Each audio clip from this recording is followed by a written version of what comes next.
السلام علیکم viewers, welcome to my YouTube channel me and my world. آج میں آپ کے لیے قطر پروڈکشنز کے ڈرامہ عمر سیریز کی قسط نمبر 13 کا اردو ترجمے کے ساتھ اوور ویو لے کر آئی ہوں۔ ڈرامے کی طرف بڑھنے سے پہلے آپ سب سے گزارش ہے کہ میرا چینل سبسکرائب کریں، میری ویڈیوز لائک کریں اور زیادہ سے زیادہ اپنے فیملی فرینڈز کے ساتھ شیئر کریں۔ شکریہ۔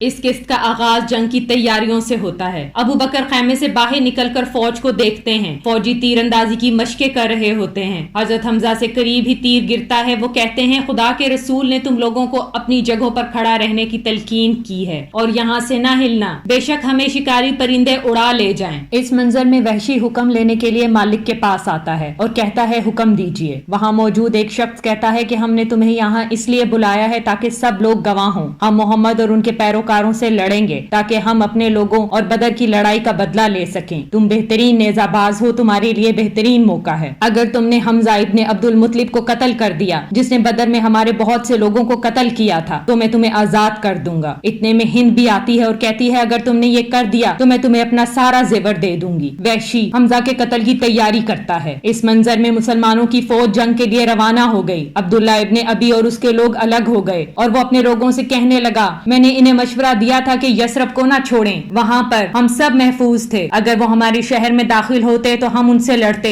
لیکن انہوں نے دوسروں کی بات مان لی اور میری بات نہیں رکھی، تو پھر ہم کیوں خود کو قتل کروائیں؟ میں اپنے لوگوں کے ساتھ یثرب واپس جا رہا ہوں۔ حمزہ فرماتے ہیں تو پھر تم کیوں ہمارے ساتھ یہاں آئے جبکہ تمہاری یہ رائے تھی؟ خدا کی قسم تم لوگوں کے دل دکھانا چاہتے ہو تاکہ وہ الجھن کا شکار ہو جائیں۔ یہ سن کر وہ واپس مڑ جاتا ہے اور کہتا ہے ہم واپس جا رہے ہیں۔ ہاں لوگوں، اگر مجھے پتا ہوتا کہ جنگ ہوگی تو ہم تم لوگوں کو نیچا نہ دکھاتے، لیکن ہمیں نہیں لگتا کہ یہاں جنگ ہونے والی ہے۔ ان کے جانے کے بعد حمزہ فرماتے ہیں خدا نے ہمیں دشمنوں کا مقابلہ کرنے سے پہلے ہی ہمارے درمیان سے برے لوگوں کو نکال دیا، یہ بہت ہی اچھا ہے۔ اپنی صفوں میں واپس جاؤ، خدا تم کو صحیح راستہ دکھائے۔ دوسری طرف دشمنان اسلام کی فوج تیار کھڑی ہوتی ہے کہ حملہ کریں۔ ابو بکر نعرہ لگاتے ہیں احد احد، تمام لوگ ان کے ساتھ مل کر با آواز بلند احد احد کے نعرے لگاتے ہیں۔ ایک شخص سامنے آتا ہے اور کہتا ہے کہ کون آئے گا میدان میں؟ علی تلوار نکالتے ہیں اور آگے بڑھتے ہیں اور کہتے ہیں اس کی قسم جس کے ہاتھوں میں میری جان ہے، میں تمہیں تب تک نہیں چھوڑوں گا جب تک میری تلوار تمہیں جہنم میں نہ پہنچا دے یا پھر تمہاری تلوار مجھے جنت نہ پہنچا دے۔ دونوں لڑنے لگتے ہیں۔ حضرت علی اس پر وار کرتے ہیں اور وہ خون میں لت پت نیچے گر پڑتا ہے اور کہتا ہے بھائی خدا اور اپنی رشتہ داری کی وجہ سے میں درخواست کرتا ہوں کہ مجھے چھوڑ دو۔ علی سن کر رک جاتے ہیں اور واپس مڑ جاتے ہیں اور فضا میں احد احد کے نعرے گونجنے لگتے ہیں۔ عمر علی سے پوچھتے ہیں کہ تم نے اسے قتل کیوں نہ کیا علی؟ علی جواب دیتے ہیں میرے بھائی نے مجھ سے ہماری رشتہ داری کی وجہ سے التجا کی، وہ بھی تب جب اس کا اہم حصہ خراب ہو گیا تھا۔ میں شرم محسوس کرتا اگر میں اس سے مڑتا۔ دوسری طرف ہند دف بجا کر کہتی ہے یہ تمہارا دن ہے، تم جو ہمارے رکھوالے ہو۔ ابددار کے لوگوں مضبوطی سے لڑو۔ ابو سفیان نیام سے تلوار نکالتا ہے اور سب لوگ بھاگنے لگتے ہیں۔ حمزہ کمان کشوں کو اشارہ کرتے ہیں اور وہ تیر برسانا شروع کرتے ہیں۔ عمر علی حمزہ تلوار نیام سے نکال کر احد احد کا نعرہ لگا کر آگے بڑھتے ہیں اور لڑائی شروع ہو جاتی ہے۔ حمزہ علی عمر اور باقی فرزندان اسلام آگے بڑھ کر مشرکین کے سینوں میں تلواریں گھسیڑنے لگتے ہیں۔ ہند یہ دیکھ کر اپنے لوگوں کو پکار کر کہتی ہے اگر تم لوگ بہادر ہو تو ہم تمہیں گلے لگائیں گے، لیکن اگر تم بزدل نکلے اور واپس مڑ گئے تو ہم تمہیں ترک کر دیں گے۔ لوگ واپس بھاگنے لگتے ہیں۔ ہند انہیں روکتی ہے، کہتی ہے رکو، جنگ لڑو،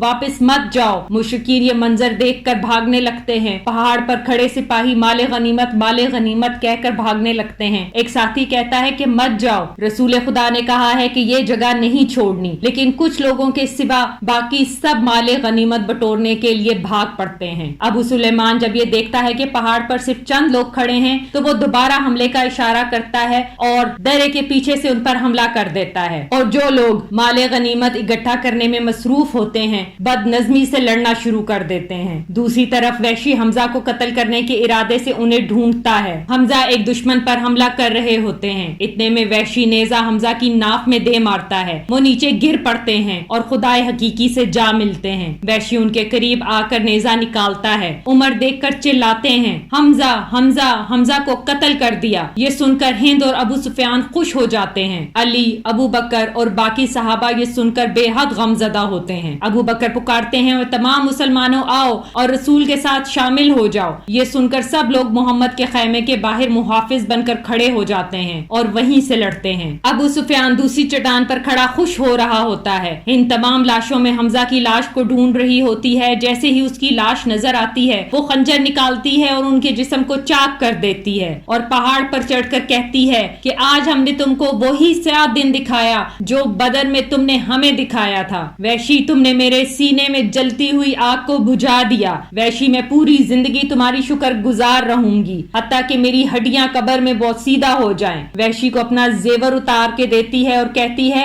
اب یہ وعدہ پورا کرنے کا وقت ہے۔ سب لوگ دف بجا کر اپنی خوشی کا اظہار کرتے ہیں اور واپس لوٹ جاتے ہیں۔ اس منظر میں قریش کی عورتیں خالد بن ولید کو کہتی ہیں خدا تمہارے ہاتھوں کو سلامت رکھے، تم نے ہمارے زخم بھر دیے، ہمارا بدلہ لے لیا۔ عمرو بن العاص کہتا ہے مکے کی ہر عورت تمہارے بارے میں باتیں کر رہی ہے، کوئی بھی تمہاری تعریف کیے بنا نہیں رہ سکتا۔ خالد، کیوں؟ جبکہ میں اس سے خوش نہیں ہوں۔ یہ کس بدلے کے بارے میں باتیں کر رہے ہیں؟ ہاں، ہم جانتے ہیں کہ ہم کس کے لیے بدلہ لے رہے ہیں، لیکن ہم یہ نہیں جانتے کہ ہم کس سے بدلہ لے رہے ہیں۔ ہم نے کنان جو کل ہمارا دشمن تھا اسے اتحاد کر لیا اور جنگ کی اپنے ہی بھائیوں کے ساتھ اور اپنے غلاموں سے قریش کے بڑوں کو قتل کروایا۔ عرب ہمیشہ اپنے لوگوں کا بدلہ لینے کے لیے دوسروں کو استعمال کرتا ہے اور اب ہم نے اپنے لوگوں کے خلاف اپنے ہی لوگوں سے بدلہ لیا ہے۔ ہمیں ماضی کے دشمنوں اور غلاموں کا ساتھ دینے سے پناہ لینی چاہیے۔ یہ کہہ کر خالد بن ولید چلا جاتا ہے۔ اس منظر میں ابو سفیان مجلس میں موجود لوگوں سے کہتا ہے کہ ہمیں انہیں یثرب میں حفاظت کا احساس نہیں دینا چاہیے۔ عرب احد کے بعد بھی محمد کے پاس جا رہے ہیں، یہ سوچ کر کہ وہ وہاں پر ہارے نہیں۔ اتنے میں وحشی مجلس میں داخل ہوتا ہے، سب لوگ اس کی طرف متوجہ ہوتے ہیں۔ جبیر ابن معتم کہتا ہے کیا معاملہ ہے؟ وحشی کہتا ہے کچھ نہیں اور وہاں بیٹھ جاتا ہے۔ جبیر کہتا ہے تم نے کہا کوئی مسئلہ نہیں تو پھر تم یہاں کیوں بیٹھے ہو؟ کیا تمہیں نظر نہیں آ رہا کہ ہم یہاں اپنے لوگوں کے کاروبار کے بارے میں بحث کر رہے ہیں؟ اگر تمہارے پاس کوئی کام نہیں تو جاؤ میرے اونٹوں کی دیکھ بھال کرو، میں تمہیں تمہارے کام کا معاوضہ دوں گا۔ یہ سن کر وحشی وہاں سے چلا جاتا ہے۔ صفوان کھڑے ہو کر کہتا ہے اب یہ وقت آ گیا ہے کہ ایک غلام ہماری مجلسوں میں آئے گا اور امید کرتا ہے کہ وہ ہم میں شامل ہو جائے گا۔ ہائے ہم پر، محمد نے ہمارے ساتھ کیا کر دیا؟ میرا باپ ایک غلام کی وجہ سے قتل ہو گیا لیکن ہم اس سے بدلہ نہ لے پائے اور یہ غلام ہر جگہ سب کو کہتا پھر رہا ہے کہ میں نے حمزہ کو قتل کر دیا۔ خدا کی قسم، مقتول کا جوتا ایک قاتل کے جوتے سے بہتر ہے۔ وحشی اس رویے پر بہت رنجیدہ ہوتا ہے اور ریحانہ کے پاس آتا ہے اور کہتا ہے کہ میں نے اپنا ذہن بنا لیا ہے کہ میں ہند کے زیورات تمہارے مالک کو دے کر تمہیں خرید لوں گا اور پھر آزاد کر کے ہم دونوں شادی کریں گے۔ ریحانہ کہتی ہے بہت دیر ہو گئی ہے۔ وحشی کہتا ہے کیا تم ایسا نہیں چاہتی تھی؟ ریحانہ، اب میں تم سے شادی نہیں کر سکتی، اب میں مسلمان ہوں اور رسول خدا کی اطاعت کرتی ہوں۔ وحشی، تم نے یہ کیا کر دیا ہے؟ ریحانہ کہتی ہے تم کر سکتے ہو اگر تم چاہو تو میرے مالک کو بتا دو، خدا کی قسم میں سمیہ بنت خیاط اور بلال ابن ربا سے زیادہ بہتر نہیں ہوں۔ تمہیں کچھ یاد آیا؟ بلال ابن ربا۔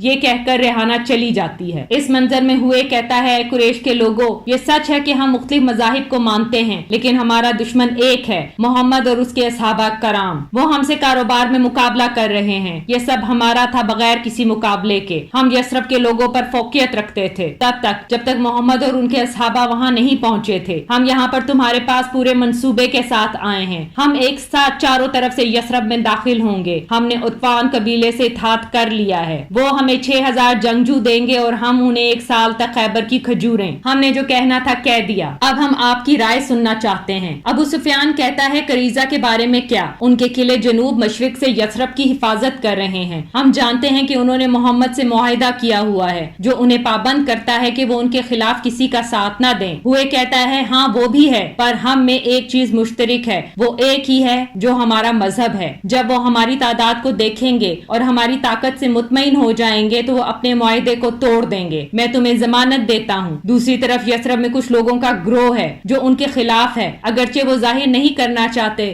وہ منافقین کہلاتے ہیں، لیکن وہ اوس اور خزرج کے بہترین لوگ ہیں، وہ ہمارے اتحادی ہیں اور ہم مل کر منصوبے بناتے ہیں۔ ابو سفیان ہوئے کے کندھے کو سراہتا ہے۔ ابو سفیان اپنے لوگوں سے کہتا ہے کہ اب ہمیں عہد کرنا چاہیے، ہم خدا کی قسم کھاتے ہیں کہ ہم کبھی بھی ایک دوسرے کو نیچا نہیں دکھائیں گے اور ہم اپنے آخری آدمی تک محمد کے خلاف لڑیں گے۔ اس منظر میں سلمان ابن فارسی کہتے ہیں، رسول خدا، مجھے نہیں لگتا کہ ہمیں باہر نکل کر لڑنا چاہیے، جبکہ اب عرب بھی ہمارے خلاف سازشیں کر رہا ہے۔ ایران میں جب ہمیں دشمنوں کے حملے کا ڈر ہوتا تھا تو ہم لوگ خندق کھود دیتے تھے، اس طرح وہ ہم تک نہیں پہنچ پاتے تھے، ہم تیروں سے ان پر حملہ کرتے۔ عمر آگے آتے ہیں اور کہتے ہیں کہ ہاں رسول خدا، سلمان نے ہمیں بہترین طریقہ دیا ہے، عرب نے آج تک اس طریقے کا تجربہ نہ کیا ہوگا، ہمارے مخالفین نہیں سوچ پائیں گے کہ کیا کریں۔ مدینہ ہر رخ سے قلعے میں گھرا ہوا ہے سوائے شمال کے، ہمیں شمال کی طرف خندق کھودنی چاہیے۔ خندق کی کھدائی شروع ہو جاتی ہے، حضرت سلمان فارسی ایک پتھر کو توڑ نہیں پا رہے ہوتے، وہ عمر کو کہتے ہیں میرا ہتھوڑا اس پتھر کو نہیں توڑ پا رہا۔ عمر فرماتے ہیں محمد نے تمہاری بات سن لی ہے، اور پھر محمد آتے ہیں اور پتھر کو 3 دفعہ ضرب لگاتے ہیں تو پتھر ٹکڑے ٹکڑے ہو جاتا ہے۔ عمر پہاڑ پر چڑھ کر کہتے ہیں اچھے موقع کی امید رکھو اور صبر کرو، خدا کی قسم وہ لوگ ہم سے کچھ حاصل نہ کر پائیں گے۔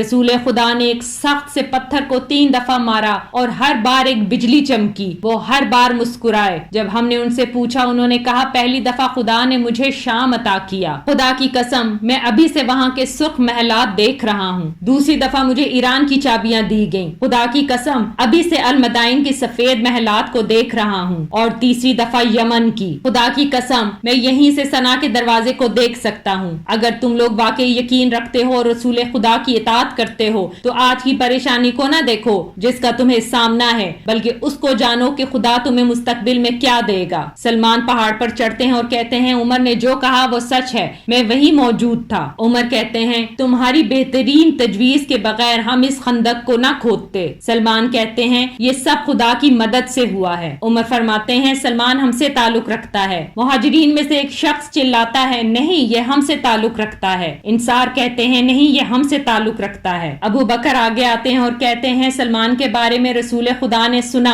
اور انہوں نے کہا کہ سلمان ہم سے تعلق رکھتا ہے۔ رسول کے گھرانے سے آواز گونجتی ہے اللہ اکبر اللہ اکبر۔ عمر فرماتے ہیں سلمان جیت گیا، کتنی عزت کی بات ہے، سلمان مبارک ہو۔ عبداللہ ابن ربی لوگوں سے کہتا ہے ہاں شام، ایران، یمن کے محلات، یہ لوگ اپنے مذہب کے فریب میں پڑے ہیں، یہ کہہ کر وہ وہاں سے چلا جاتا ہے۔